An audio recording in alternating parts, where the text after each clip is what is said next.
Hi, I'm Tom Scioli, author of Jack Kirby, The Epic Life of the King of Comics and Fantastic Four Grand Design, and welcome to THORsday Comics, the Marvel Thor comic. We're going through the whole series, issue by issue, and we're gonna, every THORsday, we're gonna look at a classic Thor comic, a classic Marvel Thor comic, and you're here at the beginning. This is the first appearance of Marvel's Thor in Journey into Mystery number 83. It says on the cover, introducing the mighty Thor, the most exciting superhero of all time. And who am I to argue? Thor is my favorite Marvel comic. It got me started on my, road of Kirby fandom and Kirby scholarship. And I just can't say enough good things about it. Begin the saga of Thor in this issue. So there he is. And this is at a time where, the Marvel superheroes were very new.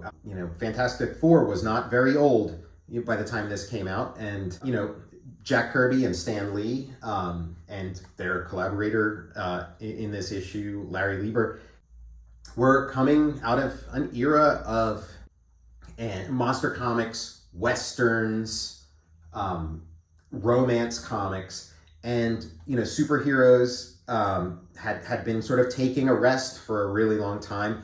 DC was sort of the main purveyor of superhero comics at the time. Superheroes were at this point seen as sort of a relic of World War II, and these are the early days of the Marvel age, as they call it. This sort of comeback of the superhero, this age that we're sort of at the apotheosis of at the moment, maybe a little past the apotheosis.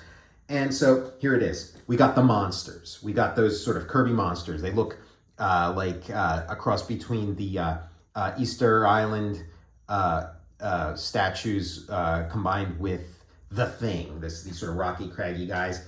They're showing up in a sort of in a metropolis. In a metropolis, not metropolis. It's I'm assuming New York, which is where Thor's adventures are sort of centered, once the series gets established. So anyway, Thor the Mighty and the Stonemen from Saturn.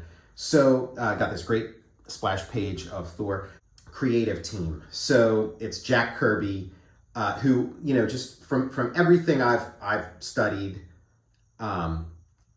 is like the driving force behind this. But there were two other people involved, and of course we'll never know for sure to what degree each did what. But so we'll have to draw our own conclusions, and I've drawn mine. But Jack Kirby, the driving force, as I showed in the previous video, he was no stranger to working with the character of Thor, and a lot of the elements that are in this comic he had done elsewhere previously. But he did work with Stan Lee, and Stan Lee had his contributions to the character, and then Larry Lieber is credited as the writer or the scripter. Obviously, varying opinions or testimonies given by each of the three men involved as to who did what, and also what Stan Lee says that he came up with the whole idea, the whole plot, everything, and then gave it to Jack Kirby to illustrate the complete story that he gave Jack, and then gave it to Larry Lieber to write dialogue for, which Stan claims he then went in and touched up and changed some things, and then Larry Lieber says he wrote a complete script himself, with descriptions of every little bit and piece.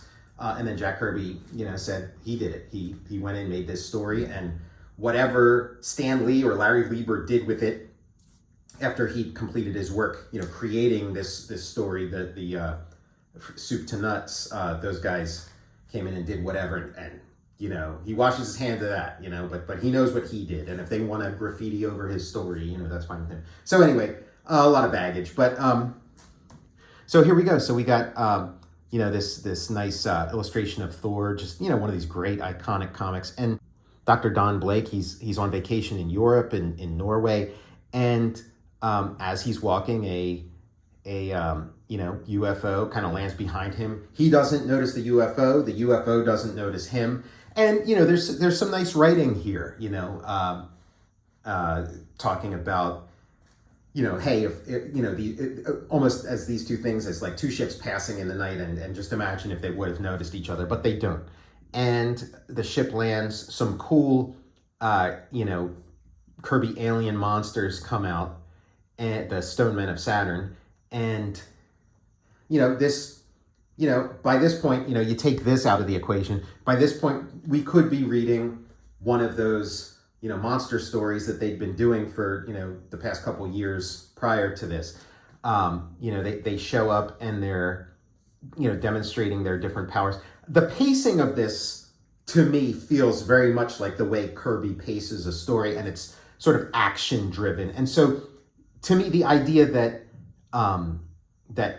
Larry Lieber sat down and said, okay, Jack, in this panel, these guys are going to be doing this, and then this next one, this guy's going to be pulling a tree out of the ground, and then this one, the guy's going to start to jump. This one, he's going to be halfway falling. This way, he's going to be even closer to hitting the ground, and then this one, he's going to hit the ground. Like, that doesn't make sense to me. This reads like a comic that's made the Jack Kirby way, where it's sort of, he figures it out visually. He tells the story visually. He paces it. And Larry Lieber's claim is that no, he wrote it, sort of standard script style, not Marvel method, but sort of the way DC scripts were written. So I beg to differ. A fisherman witnesses all this. He goes back to report. Nobody believes him. Again, very sort of Kirby kind of stuff. This is something you'd see in like a romance story or a monster story. These kind of fishing villages, where as the backdrop of various things, and then Don Blake stumbles onto the Stonemen, sees what they're up to, runs away, snaps a twig. They notice him, and now the chase is on, and he runs and he stumbles, loses his walking cane, crawls his way into this cave. Now he can't go any further. Again, great, just a great action story, just very cinematic. We're moving through it. It's not stiff the way comics of the era tended to be. These are all like signatures of Jack Kirby. Stopped, and he's like, oh, if only there was some way I could move this rock and get deeper into this cave, hide a little better. And then a thing activates, opens up this, some mechanism activates, opens up this giant stone door. He sees a walking stick sitting there. And these mechanics of this sort of walking stick become part of the series going on, and it's just such a really good setup. Well, some of these tropes used to this day, some not. They sort of go in and out of fashion. But he finds the stick, and he tries to get some leverage to lift this boulder. It's not working. He gets angry, hits the boulder with the stick. Huge lightning bolt. Early form of Kirby crackle as he transforms into Thor. Look at this great silhouette covering half of him. And then he reads this inscription: whosoever holds this hammer, if he be worthy, shall possess the power of Thor. Thor, the legendary god of thunder, the mightiest of all mythology. This is his hammer, and I am Thor. And so now we get this nice contrast where it's like, completely helpless, unable to move this boulder, and now, roll away the stone. Don Blake is reborn, and he, with one hand, lifts up that stone that he had struggled with previously. I can lift it as if it were cardboard. And the power of Thor. We get these little chapter breaks, which were another hallmark of Kirby's comics that he would write himself. He would break things up into chapters, gets out, and he's sort of wondering, what was all that? What happened? And he's got his own, in the as the comic developed, Thor would sort of have a different personality than Don Blake, and he'd sort of speak in a different way and things. But here he's clearly still Don Blake in Thor's body. And he's wondering, what is all this? What do I remember from my school days of the Norse gods? And then he lets go of the hammer for a little bit and turns back to Don Blake, and he realizes 60 seconds, and and he reverts back to his normal self if he lets go of the hammer for 60 seconds. Testing it out, he's thrown it, and now when he throws it, it comes back to his hand. This time he throws it, splits this tree, as we saw in one of those other stories, comes back to him. So we're establishing this character and what he can do. Great thing to do in a first issue of a character that you might have never seen before. And so now we get back to that sort of Kirby monster story plot, and they're sending these illusionary dragons, beautifully designed dragon, through the sky to sort of scare the Air Force, and then they're launching missiles at the spaceships, but they have force fields. He taps his hammer on the ground, and I mean, you'll see, you're going to see this happen a zillion times, in subsequent issues. He taps it, boom, he's Thor. He does the thing they talk about, the mechanism of how his particular form of locomotion, which was sort of like a nice thing in these Marvel comics, everybody having a very specific form of locomotion, and one that a kid could relate to. I remember as a kid, relating to that idea and kind of getting it, that if you have, something heavy tied to like a jump rope or something, and you're swinging it around, it gets like a nice force going. So this idea that you swing this hammer around and then throw it, and then the little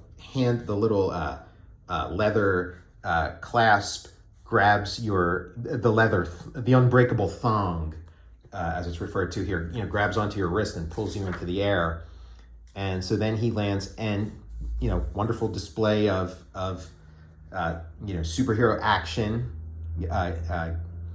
surrounded by these guys, gets off a good barrage, and then thunk into this sort of sci-fi cage. Really neat looking design for a cage, and then plays nicely as he bends the bars, breaks out, throws his hammer, knocks the weapons out of these guys' hands. With the hammer, he knocks these weapons out of the guy's hands, kind of a post-comics code sort of thing, just knocking the guns out of somebody's hands. And then this really cool, one-and-done robot design shows up to cause some trouble. He trashes it. And then you get a little bit of that twist ending that you'd see in those monsters stories of the 50s. It's these aliens see all this stuff that Thor can do, and they assume he's somewhat typical of an Earthling. Maybe not every Earthling's like him, but there's got to be enough of these Thor type guys where it's like, let's get out of here. This isn't going to be the easy pickings we think it is. And so they fly into space. And as the Marvel Universe develops, that will become somewhat true. I mean, this planet Earth is teeming with super beings. Proceed with caution if you're thinking of global conquest. And so now the infantry shows up. If I remain here, they'll question me. They won't rest until they've learned my secret. I'll become an international curiosity, but all that can be avoided by one gesture. So, just a quick little summary of why he might need to maintain a secret identity. Always nice to not just assume that, but pay some sort of nod towards it. And now he fades into the scenery as humble Don Blake once again. And the menace is ended. Now it's time for me to go back to the States, taking with me the greatest power ever known to mortal man. Editor's note: Thor with an extra R, that kind of cool spelling that we see in a lot of these sort of Kirby stories. Thor the Mighty, the greatest new superhero of all time, will appear regularly in Journey into Mystery. Reserve next month's issue at your news dealer now. It's sure to be a sellout. More of that sort of hyperbole, which I think we can safely attribute to Stan Lee.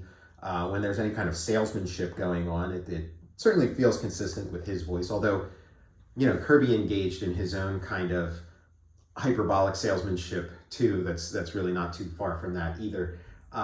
In general, both sort of, coming out of the 30s and having that sort of, breathless, nose flash, head to your local store, Hurry, hurry, hurry. Don't miss this one, kids. It's sure to be a doozy. That kind of thing, was sort of just standard, just sort of vanilla. This printing of this story, it comes from Stan Lee's Origins of Marvel Comics. Just sort of a handy. I have this. I obviously don't have an original copy of Journey into Mystery number 83, but I do have various reprintings of this. This was reprinted a number of times, and so this one was sort of the handiest one to grab. So there it is, the first appearance of Marvel's Thor. Way before Chris Hemsworth played him on the big screen. Here he is, and we're just at the beginning of a pretty great journey. Thanks for watching. I'm Tom Scioli, author of Jack Kirby, The Epic Life of the King of Comics and Fantastic Four Grand Design, and I'll see you next Thursday.